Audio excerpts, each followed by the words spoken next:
Students, welcome to my channel সহজ রসায়ন। Class 11, 12, NEET, জেই men's এবং অ্যাডভান্সের কেমিস্ট্রির সব কিছু আপডেট পেতে আমার চ্যানেলটিকে সাবস্ক্রাইব করো, পাশে থাকা বেল আইকনটিতে প্রেস করো, অনেক অনেক লাইক ও শেয়ার করো। ডিয়ার স্টুডেন্টস, দেখো আমরা কিন্তু অর্গানিকের একটা বড় একটা পোর্শন অলরেডি কভার করে ফেলেছি, অ্যালকোহল ফেনল ইথার। অর্গানিকের ওই চ্যাপ্টারটা আমরা আলোচনা করার পর ওর সমস্ত সালের কোশ্চেনও কিন্তু আমি সলভ করে দিয়েছি, তোমরা আশা করি দেখে নিয়েছো। তারপর যদি কারোর কোনো প্রবলেম থাকে অবশ্যই আমাকে ফোন করবে, কোনো টেনশানের কিছু নেই, তোমরা আমাকে ফোন করবে, ফোনে আমি হেল্প করব তোমাদের। আজকে আমরা ফিজিক্যালের কিন্তু নতুন একটি চ্যাপ্টারে যাচ্ছি, সলিউশন বা দ্রবণ। এখন দুটো অপশানের মধ্যে যে কোনো একটি অপশান ঠিক হতে পারে, হয় তোমাদের সেশন পিছিয়ে যাবে, যেটা আমার মতে পিছিয়ে যাওয়ার সম্ভাবনাটা বেশি, আদারওয়াইজ তোমাদের সিলেবাসের শর্টকাট করে দিতে পারে। তাই সেইভাবে কিন্তু আমি শুরু করেছি। এমন কিছু কিছু চ্যাপ্টার আমরা করব যেগুলোকে এনি হাউ বাদ দেওয়া যাবে না, সে বোর্ডের এক্সাম হোক বা নিট হোক বা তোমার জয়েন্ট এন্ট্রান্সের মেন বা অ্যাডভান্স যাই হোক না কেন, সেই বেসের চ্যাপ্টারগুলোকে আমরা আগে কভার করতে চাইছি, যাতে সিলেবাস শর্ট করলেও কিন্তু আমাদের প্রবলেম হবে না। আর সেশন পিছিয়ে গেলে তো নো প্রবলেম, কোনো ব্যাপারই নয়। চলো তাহলে আমরা ফিজিক্যালের মেন একটা পোর্শনে আমরা যাই, দ্রবণ বা সলিউশন। দ্রবণ বা সলিউশনের এই যে চ্যাপ্টারটা আছে, এই চ্যাপ্টারের মধ্যে আলোচ্য বিষয় মেনলি দুটো পার্ট আছে, বুঝলে? দুটো পার্ট কি কি আছে? একটি পার্ট আছে তোমার concentration oriented part. Concentration oriented part কি? কনসেন্ট্রেশন বলতে এখানে গাঢ়ত্ব প্রকাশক ইউনিট, যেগুলো গাঢ়ত্ব প্রকাশক একক। এই গাঢ়ত্ব প্রকাশক এককের মধ্যে আমরা কি পাবো? এখানে আমরা পাবো যেমন গ্রাম পার লিটার, আচ্ছা যাই এক একটা করে, শতকরা ভাগ, নর্মালিটি, মোলারিটি,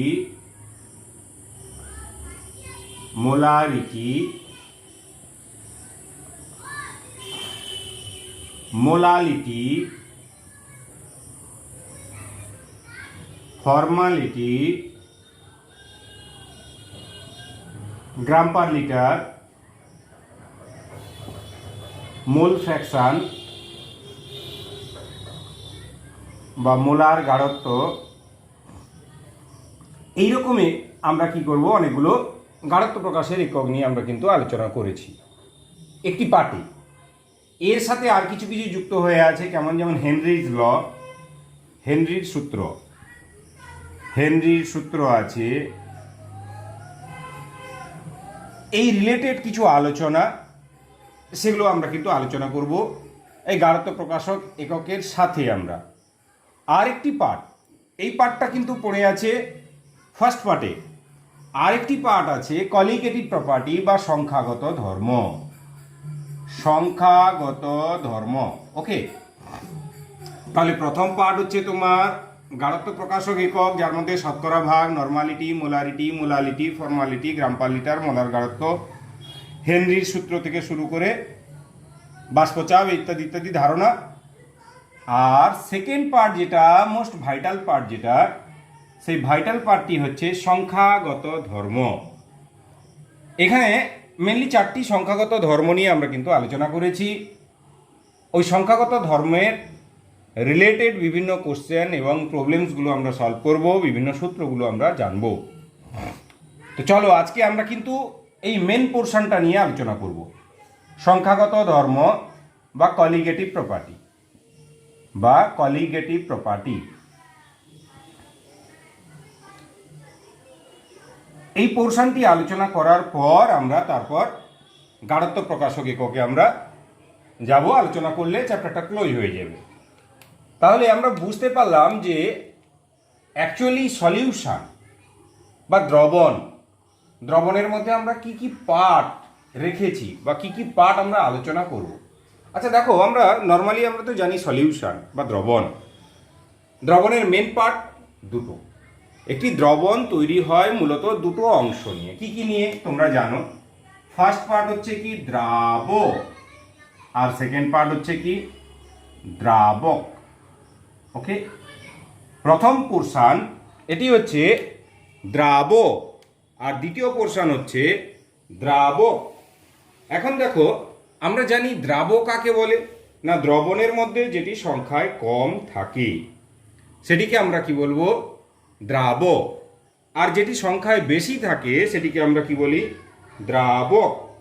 এখন এই যে কলিগেটিভ প্রপার্টি বা সংখ্যাগত ধর্ম বা সমাবর্তী ধর্ম, একে আমরা বলছি। এই শব্দটি ল্যাটিন শব্দ কলিগেটাস। কি বললাম? কলিগেটাস ল্যাটিন শব্দ। কলিগেটিভ শব্দটা কোথা থেকে এসছে? কলিগেটাস এই শব্দ থেকে কিন্তু উদ্ভূত। কলিগেটিভ প্রপার্টি বা সংখ্যাগত ধর্ম কোথা থেকে উদ্ভূত? কলিগেটাস, যার বাংলা অর্থ হচ্ছে সংবদ্ধ বা যুক্ত। এই ধরনের একটি কনসেপশন থেকে কিন্তু এসেছে। তো চলো, সংখ্যাগত ধর্ম আমরা কাকে বলি? দেখো, নামের মধ্যেই কিন্তু এর অর্থ লুকিয়ে আছে। সংখ্যাগত ধর্ম, দ্রবণের এমন কিছু ধর্ম আছে যে ধর্মগুলো দ্রাবকণার সংখ্যার উপর নির্ভর করে, দ্রাবের প্রকৃতির উপর নির্ভর করে না। ব্যাপারটা কেমন? ব্যাপারটা একটু খুলে বলি, তাহলে বুঝতে পারবে। বলছে দ্রবণের যে সকল ধর্ম দ্রাবকণার সংখ্যার উপর নির্ভর করছে, তার প্রকৃতির উপর নির্ভর করছে না। একটি সলিউশন, মনে করো আমরা এই ধরনের একটি সলিউশন নিয়েছি, 1 গ্লাস শরবত। এই শরবতের মধ্যে কে কে আছে? জল আছে। এখানে জল হচ্ছে দ্রাবক। ওকে, আর দ্রাবক হিসেবে আমরা কাকে নিয়েছি? সাপোজ চিনি। চিনিকে আমরা কি হিসেবে নিয়েছি? দ্রাবক। বোঝা গেল? তাহলে এমন একটি সলিউশন নিয়েছি যে সলিউশন এর দুটো পার্ট আমরা নিয়েছি, একটি দ্রাবক আর অপরটি হচ্ছে কি দ্রাবক। দ্রাবক বলতে এখানে কে আছে? চিনি। আর দ্রাবক বলতে এখানে জল। বলছে কলিগেটিভ প্রপার্টি বা সংখ্যাগত ধর্মতে সেই সকল ধর্মগুলোর কথাই বলা হয়েছে যারা চিনি বা দ্রাবের সংখ্যার উপর নির্ভর করছে। অর্থাৎ চিনির কণার সংখ্যা কত তার উপর ডিপেন্ড করছে, কিন্তু চিনির প্রকৃতির উপর ডিপেন্ড করছে না। চিনি মিষ্টি না তেতো এর উপরে কিন্তু ডিপেন্ড করছে না, এর নেচারের উপর ডিপেন্ড করছে না। এই রকম যে ধর্ম, এই ধর্মগুলোকে আমরা বলছি কলিগেটিভ প্রপার্টি। তাহলে আবার বলি, দ্রবণের যে সকল ধর্ম দ্রাবকণার সংখ্যার উপর নির্ভর করে কিন্তু দ্রাবের প্রকৃতির উপর নির্ভর করে না, তাদেরকে আমরা বলছি কি? সংখ্যাগত ধর্ম। আমাদের সিলেবাসে মেনলি 4টি সংখ্যাগত ধর্ম আছে। কি কি সংখ্যাগত ধর্ম আছে? নাম্বার 1,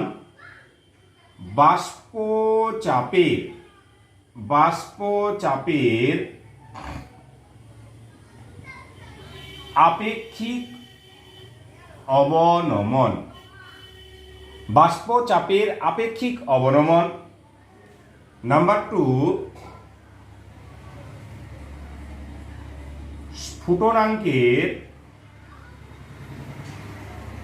উন্নয়ন। স্ফুটনাঙ্কের উন্নয়ন। নাম্বার 3, হিমাঙ্কের অবনমন। আর নাম্বার 4, অসমোটিক প্রেসার বা অভিস্রবণ চাপ। অভিস্রবণ চাপ। একটু ইংলিশ টার্মগুলো আমরা জেনে নিই। বাষ্প চাপের আপেক্ষিক অবনমন বা একে বলা হয় relative lowering of vapour pressure. বাষ্পচাপের আপেক্ষিক অবনমনকে আমরা ইংলিশে কি বলছি? Relative lowering. Relative lowering of vapour pressure, vapour pressure, vapour pressure. তাহলে বাষ্পচাপের আপেক্ষিক অবনমন বা আমরা কি বলছি, relative lowering of vapour pressure. 2 নম্বর অপশানে আমরা এলাম স্ফুটনাঙ্কের উন্নয়ন, একে ইংলিশে বলা হচ্ছে elevation of boiling point, elevation of boiling point, elevation of boiling point. Okay. Number 3 হিমাঙ্কের অবনমন বা আমরা বলছি depression of freezing point, depression of freezing point. অভিস্রবণ চাপ বা অসমোটিক প্রেসার, অসমোটিক প্রেসার। তাহলে আমরা কি জানলাম, সংখ্যাগত ধর্ম কাকে বলে জানলাম, দ্রবণের যে সকল ধর্ম দ্রাবকণার সংখ্যার উপর নির্ভর করে তাদেরকে আমরা বলছি সংখ্যাগত ধর্ম। সংখ্যাগত ধর্ম কয় প্রকারের সংখ্যাগত ধর্ম আছে, মেনলি 4 প্রকারের সংখ্যাগত ধর্ম আছে। কি কি? নাম্বার 1 বাষ্পচাপের আপেক্ষিক অবনমন বা আমরা বলছি relative lowering of vapour pressure. Okay. Number 2 স্ফুটনাঙ্কের উন্নয়ন বা elevation of boiling point. Number 3 হিমাঙ্কের অবনমন বা ডিপ্রেশন অফ ফ্রিজিং পয়েন্ট। এখানে বয়লিং পয়েন্ট বলতে স্ফুটনাঙ্ক, ফ্রিজিং পয়েন্ট বলতে হিমাঙ্কের কথা বলা হয়েছে। 4 নম্বর অপশানে আছে অভিস্রবণ চাপ বা অসমোটিক প্রেসার। এখন স্বাভাবিকভাবে আমাদের মনে প্রশ্ন হতে পারে যে কেমন কন্ডিশনে, কি অবস্থায় এই ধরনের সংখ্যাগত ধর্মগুলো কাজ করবে। কেমন অবস্থায়? অবভিয়াসলি ডাইলিউট সলিউশন বা লঘু দ্রবণের ক্ষেত্রে, কেবলমাত্র লঘু দ্রবণের ক্ষেত্রেই কিন্তু কলিগেটিভ প্রপার্টিগুলো প্রযোজ্য। এটা কিন্তু আমাদের মাথায় ঢুকিয়ে নিতে হবে যে কেবলমাত্র লঘু দ্রবণের ক্ষেত্রে কলিগেটিভ প্রপার্টিগুলো প্রযোজ্য। গাঢ় দ্রবণ বা তোমার কনসেন্ট্রেটেড সলিউশনের ক্ষেত্রে কিন্তু কলিগেটিভ প্রপার্টিগুলো মেনে চলবে না। এবার প্রশ্ন হচ্ছে যে লঘু দ্রবণ তো হলো, সমস্ত লঘু দ্রবণের ক্ষেত্রে কি কলিগেটিভ প্রপার্টি প্রযোজ্য? না, তারও কিছু কন্ডিশন আছে। কেমন ধরনের লঘু দ্রবণ হলে তবে গিয়ে চলবে, কলিগেটিভ প্রপার্টিগুলো প্রযোজ্য হবে? বলছে দ্রাবকগুলোর ক্রাইটেরিয়ার উপর ডিপেন্ড করছে। কি কি হতে হবে? বিশুদ্ধ দ্রাবক, বিশুদ্ধ দ্রাবক, বোঝা গেল? নাম্বার 1, তাহলে লঘু দ্রবণ হলে শুধু হবে না, লঘু দ্রবণের মধ্যে বিশুদ্ধ দ্রাবক থাকতে হবে। আর দ্রাবক কেমন হতে হবে? দ্রাব হতে হবে কঠিন, দ্রাব হতে হবে কঠিন, অনুদ্বায়ী, নন ভোলাটাইল, তড়িৎ অবিশ্লেষ্য, তড়িৎ অবিশ্লেষ্য, অসংযোজিত। এই কয়েকটি টার্ম কিন্তু আমাদের কিন্তু একদম ঠোঁটস্থ করে নিতে হবে। এই কলিগেটিভ প্রপার্টিজ, 4টি কলিগেটিভ প্রপার্টিজ নিয়ে যতক্ষণ আমরা আলোচনা করব, এই কতগুলো পয়েন্ট যে বিশুদ্ধ দ্রাবক, তার মধ্যে কাকে ডিজলভ করছি, আমরা যে দ্রাবটিকে ডিজলভ করছি সেটি হতে হবে কঠিন, সেটি হতে হবে নন ভোলাটাইল, অনুদ্বায়ী, মানে তাড়াতাড়ি উবে যাবে না। আমি মনে করো দ্রাব হিসাবে যদি আমি অ্যালকোহল নিই, চলবে না, কারণ অ্যালকোহল কঠিন নয়, আর অ্যালকোহল হচ্ছে অনেক সময় ভোলাটাইল হয়। ইথার, স্পিরিট, এই জাতীয় কিন্তু কোনো দ্রাব কিন্তু আমরা ইউজ করতে পারবো না। তড়িৎ অবিশ্লেষ্য, যাদের মধ্যে দিয়ে তড়িৎ চালনা করলে ভাঙবে না, যেমন একটু আগে আমি গল্প করলাম চিনি, চিনি কিন্তু তড়িৎ অবিশ্লেষ্য দ্রাবক, চিনি তড়িৎ অবিশ্লেষ্য দ্রাবক, চিনির মধ্যে দিয়ে তড়িৎ চালনা করলে চিনির কিন্তু কোনো তড়িৎ বিশ্লেষণ হয় না। আর কি বলা হয়েছে? অসংযোজিত, অসংযোজিত মানে যার সংযোজন হবে না। অনেক দ্রাবক আছে যাদের পলিমারাইজেশন হয়ে যেতে পারে, মানে অনেকগুলো দ্রাবের অণু যুক্ত হয়ে একটি বৃহৎ আকার কেলাস যদি গঠন করে, তখন কিন্তু এই তোমার কলিগেটিভ প্রপার্টির কোনো প্রপার্টিজ কিন্তু মানবে না। তাহলে কেমন হতে হবে? অসংযোজিত হতে হবে, অর্থাৎ ওদের মধ্যে কোনো সংযোজন ঘটা যাবে না, অর্থাৎ এদের মধ্যে কোনো পলিমারাইজেশন বিক্রিয়া যেন না ঘটে। তাহলে আমরা জানলাম যে শুধুমাত্র লঘু দ্রবণ নিয়ে নিলেই যে কলিগেটিভ প্রপার্টি আমাদের সাকসেসফুল হয়ে যাবে এমনটি নয়। লঘু দ্রবণের ক্ষেত্রেও কিছু ক্রাইটেরিয়া আছে, যেমন দ্রাবকটিকে বিশুদ্ধ দ্রাবক হতে হবে, ওকে। 2 নম্বর কি বলছি? কঠিন, অনুদ্বায়ী, তড়িৎ অবিশ্লেষ্য, অসংযোজিত দ্রাবক হতে হবে, তবে কি হবে। 3 নম্বরে বলছে যে সলিউশনটা আমরা নিয়েছি, সেই সলিউশনকে যদি আমরা ফ্রিজ করি, সেই সলিউশনকে যদি তার হিমাঙ্কে নিয়ে আসি, তাহলে কেবলমাত্র দ্রাবকের কঠিনীভবন হবে, দ্রাবের কঠিনীভবন হবে না। ব্যাপারটা কেমন? আরেকবার বলি, যে সলিউশন বা যে দ্রবণটা নিয়েছি, সেই দ্রবণের আমরা যদি টেম্পারেচার কমাতে থাকি, কমাতে কমাতে কমাতে কমাতে আমরা তার হিমাঙ্কে পৌঁছে নিলাম, তখন দেখা যাবে দ্রাবক এইটা ফ্রিজড হয়ে যাবে। মনে করো জল এবং চিনির আমরা কি করেছি? একটি দ্রবণ বানিয়েছি। এইবার তোমাদের ইচ্ছা হয়েছে, তোমরা কি করেছো? জলে অনেকটি চিনি দিয়ে দিয়েছো, প্রচুর গরম পড়েছে, আমি ডিপ ফ্রিজের ভিতর ঢুকিয়ে দিলাম গ্লাসের জলটিকে। দেখবে কিছুক্ষণ পর জলটা কি হয়ে গেছে? আইসে পরিণত হয়ে গেছে। অথচ মজার বিষয়, যখনই তুমি ওই আইসটা খাবে তখন কিন্তু আর এতটা মিষ্টি থাকবে না। তার কারণ হচ্ছে কি? দ্রাবক জল এ কিন্তু কঠিনে পরিণত হয়ে গেছে, অথচ দ্রাবক কিন্তু কঠিন পদার্থে পরিণত হতে পারেনি তখনও। তাহলে এই 3টি ক্রাইটেরিয়া যদি ফুলফিল করে, তবে গিয়ে কিন্তু আমরা কলিগেটিভ প্রপার্টি নিয়ে কিন্তু আমরা আলোচনা করতে পারবো ওই ধরনের দ্রবণের ক্ষেত্রে। চলো তাহলে আমরা জেনে নিলাম যে কোন শর্ত লঘু দ্রবণের ক্ষেত্রে। লঘু দ্রবণ হলে কেমন ধরনের হতে হবে? বিশুদ্ধ দ্রাবক হতে হবে। তার দ্রাবক কেমন হতে হবে? কঠিন, অনুদ্বায়ী, তড়িৎ অবিশ্লেষ্য, অসংযোজিত হতে হবে। আর কি হতে হবে? ওই দ্রবণের যদি আমরা টেম্পারেচার কমাই, ওকে যদি হিমাঙ্কে নিয়ে আসি, তাহলে আমরা দেখতে পাবো কি যে ওখানে দ্রাবক কেবলমাত্র জমে গেছে, দ্রাব্য পদার্থের কিন্তু কোনো জমানো সম্ভব। আজকে এই কলিগেটিভ প্রপার্টিজগুলোর মধ্যে আমরা ফার্স্ট কলিগেটিভ যে প্রপার্টি, ওইটা নিয়ে আমরা শুরু করছি। দেখো বলছে বাষ্পচাপের আপেক্ষিক অবনমন। ব্যাপারটা কি? আগে আমাদের বুঝতে হবে যে বাষ্পচাপটা কি। এই কনসেপশনটা কিন্তু আমাদের নিতে হবে যে ভেপার প্রেসার বা বাষ্পচাপটা কি। মনে করো একটি কন্টেনার নেওয়া হয়েছে, একটি পাত্র, যে পাত্রের মধ্যে আমরা তরল রেখেছি। কি রেখেছি? তরল পদার্থ রেখেছি। দেখো এই তরল পদার্থের মুক্ত পৃষ্ঠ, এই মুক্ত পৃষ্ঠ থেকে তরল কি হয়েছে? বাষ্পে পরিণত হয়েছে। বাষ্পে পরিণত হয়ে ও বাইরের দিকে বেরিয়ে যেতে চাইছে, তাই তো? কিন্তু আমি যদি এর মুখটাকে যদি সিল করে দিই, তরল কি হয়েছে? বাষ্পে পরিণত হয়েছে।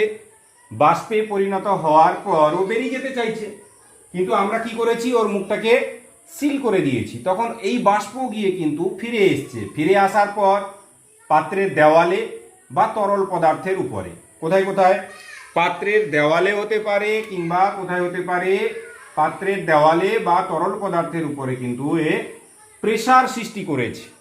তাহলে তরল থেকে বাষ্পায়নের ফলে যে বাষ্প উৎপন্ন হয়েছে, সেই বাষ্প না বেরিয়ে যাওয়ার ফলে সেই বাষ্প পাত্রের দেওয়ালে একক ক্ষেত্রফলের উপর যে বল প্রয়োগ করছে, বা সহজ কথায় প্রেসার যেটা দিচ্ছে, সেটাকে আমরা বলছি কি? বাষ্পচাপ। এক্ষেত্রে আমরা দেখতে পাচ্ছি যে এই যে বাষ্পচাপ, এই বাষ্পচাপের বলছে অবনমন। অবনমনটা কেমন ধরনের হবে? এই বাষ্পচাপের অবনমনটা, মনে করো আমরা একটি বিশুদ্ধ দ্রাবক নিচ্ছি। কেমন নিচ্ছি? বিশুদ্ধ দ্রাবক। এটি হচ্ছে বিশুদ্ধ দ্রাবক। এই বিশুদ্ধ দ্রাবকের বাষ্পচাপ কত? না P0 ধরে নিলাম। বিশুদ্ধ দ্রাবক, এই বিশুদ্ধ দ্রাবকের বাষ্পচাপ কত? P0। ওকে, এইবার এই বিশুদ্ধ দ্রাবকের সাথে আমরা কি যোগ করছি? বাইরে থেকে দ্রাব্য পদার্থ যোগ করব, তবে গিয়ে দ্রবণ তৈরি হবে। এই বিশুদ্ধ দ্রাবকের সাথে বাইরে থেকে আমরা দ্রাব্য পদার্থ যোগ করছি। দ্রাব্য কেমন, ওই যে ক্রাইটেরিয়াগুলো মনে রাখতে বলছি তোমাদের, কেমন দ্রাব্য হতে হবে? কঠিন, অনুদ্বায়ী, আর কি? তড়িৎ অবিশ্লেষ্য, তড়িৎ অবিশ্লেষ্য, আর কি? অসংযোজিত।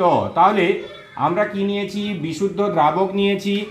বিশুদ্ধ দ্রাবকের সাথে আমরা কি যোগ করছি? কঠিন, অনুদ্বায়ী, তড়িৎ অবিশ্লেষ্য, অসংযোজিত দ্রাব্য যোগ করলাম। দ্রাব্য যোগ করলে কি হবে? আমার দ্রবণ তৈরি হয়ে যাবে। সাপোজ এটা হচ্ছে আমার দ্রবণ তৈরি হয়ে গেল। ওকে, এই দ্রবণের বাষ্পচাপ, তাহলে যে দ্রবণটা আমরা পেলাম, এই দ্রবণের বাষ্পচাপ কত? পি। ওকে, নিয়েছি আমরা প্রথমে বিশুদ্ধ দ্রাবক, সেই বিশুদ্ধ দ্রাবকের বাষ্পচাপ কত ছিল? P0। বিশুদ্ধ দ্রাবকের সাথে আমরা বাইরে থেকে কি যোগ করছি? কঠিন, অনুদ্বায়ী, তড়িৎ অবিশ্লেষ্য, অসংযোজিত দ্রাব্য যোগ করার ফলে দ্রবণ উৎপন্ন হয়েছে পি। দেখো টার্ম একটু লক্ষ্য রাখবে তোমরা। বাষ্পচাপ বোঝা গেল, বাষ্পচাপের বলছে অবনমন। অবনমন মানে কমে যাওয়া। তাহলে আমরা বলতে পারি যে P0 গ্রেটার দেন পি, অবশ্যই বলতে পারি। বিশুদ্ধ দ্রাবকের বাষ্পচাপ তাহলে দ্রবণের বাষ্পচাপের থেকে বেশি। আচ্ছা, এক্ষেত্রে আমরা যদি বলি যে বাষ্পচাপের অবনমন, বাষ্পচাপের অবনমন, বাষ্পচাপের অবনমন বলতে বাষ্পচাপ কতটা কমেছে। বাষ্পচাপ আগে কত ছিল? P0, এখন হয়েছে কত? পি। তাহলে বাষ্পচাপের অবনমন সমান আমরা কি বলতে পারি? P0 minus P. এটিকে আমরা শর্টে ডেল পিও বলতে পারি। বুঝতে পারলে তো? বিশুদ্ধ দ্রাবকের বাষ্পচাপ ছিল P0, সেক্ষেত্রে দ্রবণের বাষ্পচাপ কত হলো? পি। তাহলে বাষ্পচাপ কতটা কমেছে? না P0 মাইনাস পি। তাহলে দেখো আমরা বাষ্পচাপ ব্যাপারটা বুঝতে পারলাম, অবনমন ব্যাপারটাও বুঝতে পারলাম। এইবার বলছে আপেক্ষিক। আপেক্ষিক ব্যাপারটা কি? আপেক্ষিক ব্যাপারটা বুঝে নিলেই কিন্তু আমরা বাষ্পচাপের আপেক্ষিক অবনমন সম্পর্কে ধারণা পেয়ে যাব। আচ্ছা দেখো, এই যে P0 মাইনাস পি ইউনিট কমেছে বা ডেল পি পরিমাণে কমেছে, কত চাপের ক্ষেত্রে? না P0 চাপের ক্ষেত্রে। P0 চাপের ক্ষেত্রে হ্রাস কত? P0 চাপের ক্ষেত্রে অবনমন কত? P0 চাপের ক্ষেত্রে অবনমন হচ্ছে আমার P0 মাইনাস পি। ওকে, তাহলে দেখো একক চাপের ক্ষেত্রে অবনমন কত হবে? একক চাপের ক্ষেত্রে অবনমন হবে P0 minus P by P0। P0 minus P by P0, এটাকে আমরা কি বলছি? বাষ্পচাপের আপেক্ষিক অবনমন। এটিকে আমরা কি বলছি? বাষ্পচাপের আপেক্ষিক অবনমন। তাহলে ব্যাপারটা বোঝা গেল যে বাষ্পচাপের আপেক্ষিক অবনমন কি? বাষ্পচাপের আপেক্ষিক অবনমন হচ্ছে কি? আমার ইউনিট একক চাপের ক্ষেত্রে কতটা চাপ কমেছে, সেটি হচ্ছে আমাদের বাষ্পচাপের আপেক্ষিক অবনমন। এখন দেখো, বাষ্পচাপের আপেক্ষিক অবনমন সংক্রান্ত বিজ্ঞানী রাউল্ট তিনি একটি সূত্র উপস্থাপন করেন, যেটিকে আমরা বলি বাষ্পচাপের আপেক্ষিক অবনমন সংক্রান্ত রাউল্টের সূত্র। ওটা জানবো আমরা, তার গাণিতিক রূপে এবার ঢুকবো আমরা। এতটা আশা করি ক্লিয়ার হয়ে গেছো। এবার আমরা তাহলে যাচ্ছি বাষ্পচাপের আপেক্ষিক অবনমন সংক্রান্ত রাউল্টের সূত্র। দেখো, রাউল্টের সূত্রের ক্ষেত্রে আমাদের কিন্তু ওই ক্রাইটেরিয়াগুলো কিন্তু ভালোভাবে মনে রাখতে হবে, যে দ্রাবকটা কেমন? কঠিন। দ্রাবক কেমন? দ্রাবক হচ্ছে বিশুদ্ধ, দ্রাব হচ্ছে তোমার কঠিন, অনুদ্বায়ী, তড়িৎ অবিশ্লেষ্য আর অসংযোজিত। তাহলে আমরা বলছি যে বাষ্পচাপের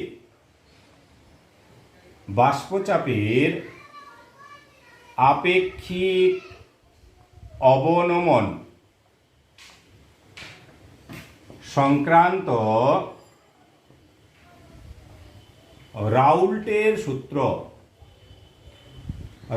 সূত্র, সেখানে কি বলা হয়েছে?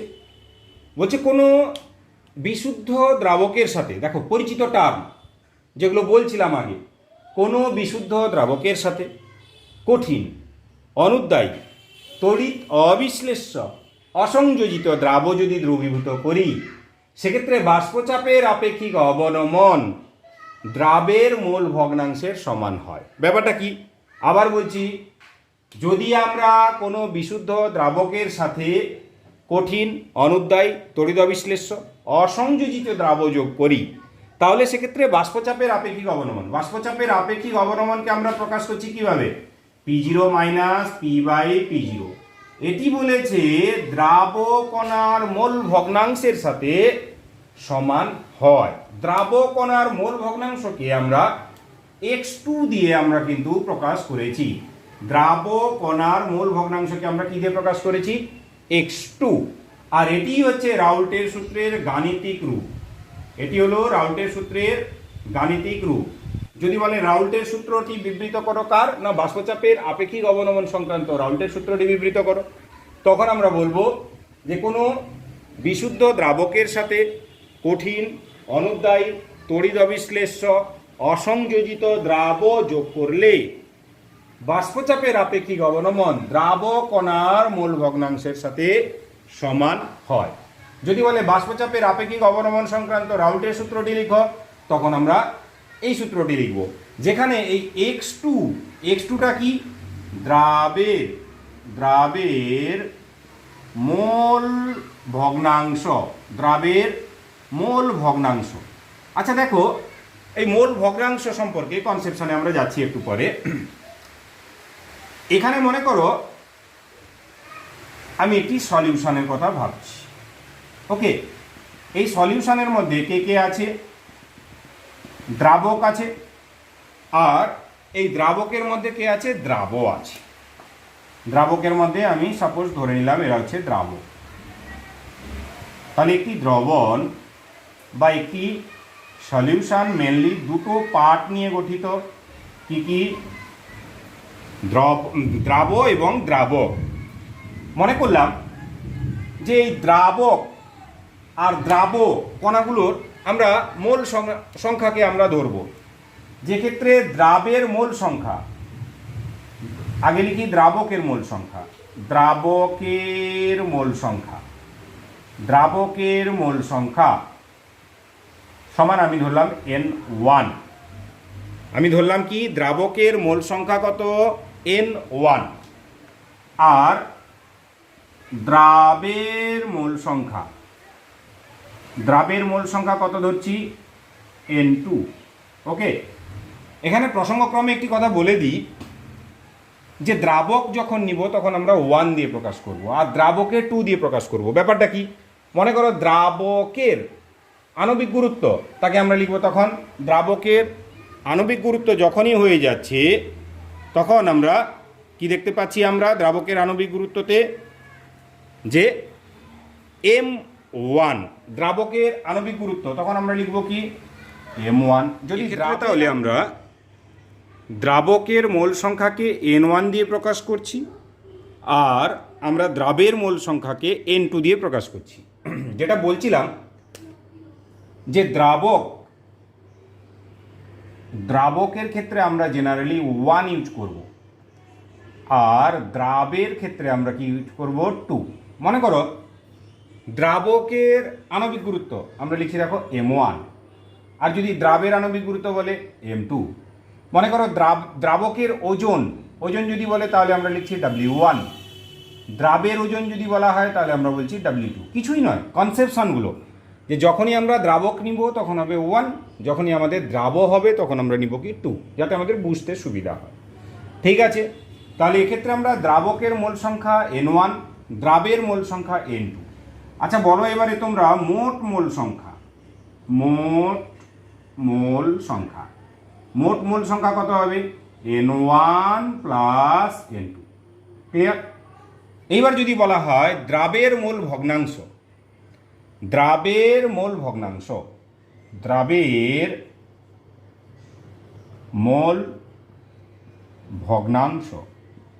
ভগ্নাংশকে আমরা x দিয়ে প্রকাশ করি, যেহেতু দ্রাব তাই আমরা 2 দিয়ে দিচ্ছি। তাহলে দ্রাবের মোল ভগ্নাংশ মানে কি? দ্রাব কত মোল আছে? দ্রাবের মোল সংখ্যা N2 বাই মোট মোল কত? N1 plus N2। তাহলে আশা করি যে মোল ভগ্নাংশ সম্পর্কে তোমরা কনসেপশন পেলে। এক্ষেত্রে বিজ্ঞানী রাউল্ট তিনি বলছেন যে কোনো বিশুদ্ধ দ্রাবকের সাথে কঠিন, অনুদ্বায়ী, তড়িৎবিশ্লেষ্য, অসংযোজিত দ্রাব যদি যোগ করি সেক্ষেত্রে বাষ্পচাপের আপেক্ষিক অবনমন P0 মাইনাস P/P0 দ্রাবের মোল ভগ্নাংশের সাথে সমান হয়ে যায়। এই দ্রাবের মূল ভগ্নাংশ বোঝাতে গিয়ে এতগুলো কনসেপশনে আমরা চলে এলাম। তাহলে কোশ্চেন কি করতে পারে, বাষ্পচাপের আপেক্ষিক অবনমন সংক্রান্ত রাউল্টের সূত্রটি বিবৃত করো, বা রাউল্টের সূত্রের গাণিতিক রূপটি লিখো। আচ্ছা, এখান থেকে যদি কোশ্চেন করে যে বাষ্পচাপের আপেক্ষিক অবনমন এটি কি সংখ্যাগত ধর্ম, যুক্তি সহ বলো। বাষ্পচাপের আপেক্ষিক অবনমন এটি কি সংখ্যাগত ধর্ম, যুক্তি সহ লিখো। বাষ্পচাপের আপেক্ষিক অবনমন সংক্রান্ত রাউল্টের সূত্র থেকে আমরা পাচ্ছি এইটা।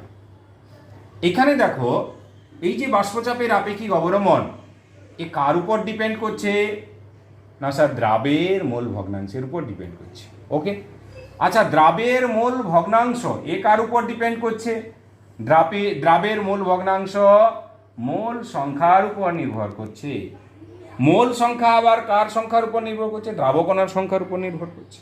তাহলে আমরা বলতে পারি যে বাষ্পচাপের আপেক্ষিক অবনমন একটি সংখ্যাগত ধর্ম, কারণ আমরা জানি সংখ্যাগত ধর্ম মানে দ্রাবকণার সংখ্যার উপর নির্ভর করে। উত্তর তাহলে আমরা কিভাবে দিব, আমরা বলবো বাষ্পচাপের আপেক্ষিক অবনমন সংক্রান্ত রাউল্টের সূত্রের গাণিতিক রূপ থেকে পাই। কোথা থেকে পাচ্ছি, বাষ্পচাপের আপেক্ষিক অবনমন সংক্রান্ত রাউল্টের সূত্রের গাণিতিক রূপ থেকে পাই। কি পাই, P0 মাইনাস P/P0 সমান x2, যেক্ষেত্রে x2 হচ্ছে দ্রাবের মোল ভগ্নাংশ। আবার দ্রাবের মোল ভগ্নাংশ দ্রাবকণার সংখ্যার উপর নির্ভর করে।